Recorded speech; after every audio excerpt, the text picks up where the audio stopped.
Hi friends, I'm Coach Natalie Carey, and today I wanted to give some modifications for movements that we use on tonal a lot if you have a larger belly.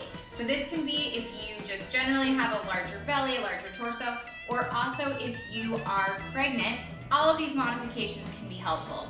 So the first exercise that I wanted to go over that might be challenging is the superhero. Because here we're lying on our belly. This might be a challenging position. It might not feel that great. Also, it's just generally kind of hard to breathe in that position. So another option I came up with is standing. We'll get our feet a little bit wider so there's room for the belly. And then you can bring your arms up into that superhero isolated hold. So now this is one option, but that might be a lot of stress on your lower back, just depending on where your core is feeling that day. So another option I came up with is to use the bench for support. So if we're using the bench for support, you could do one arm up.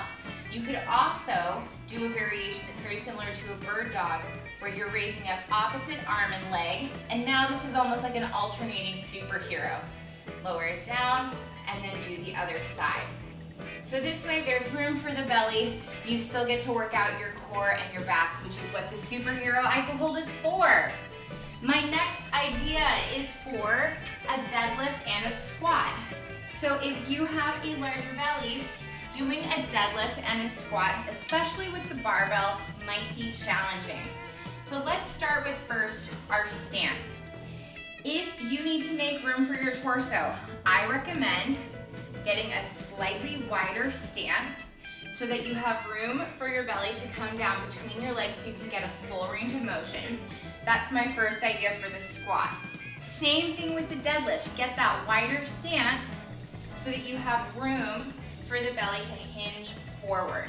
So again, you can get that full range of motion. You can feel your hamstrings and your glutes activated. If you're doing a barbell exercise, let's talk about the sumo deadlift. This might be pretty difficult if you're trying to hold the barbell in the prescribed sumo deadlift for tonal recommended barbell hold.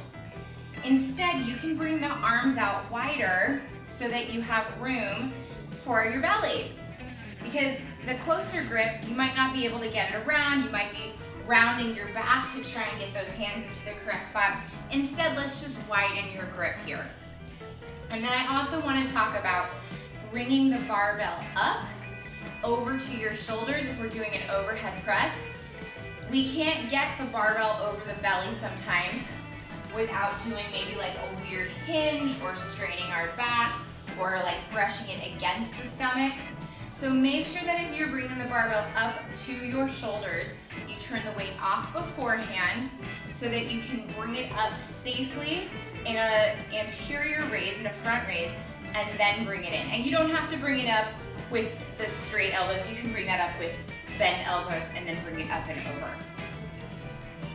Okay, the last recommendation that I have was actually brought up by a recent guest on Extra Loud. Her name's Maya P. And she recommended a different technique for child's pose. And I know that this comes up a lot in our tonal yoga. So for child's pose, usually we have the feet pretty close together, knees are hip distance apart, and we're pushing our hips back onto our heels.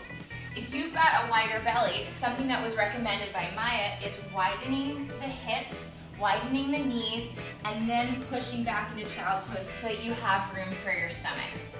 If you have any other exercises that you want me to come up with modifications for to allow someone with a bigger belly to participate in them, let me know in the comments. I'm Coach Natalie Carey. Thanks for working out with me today.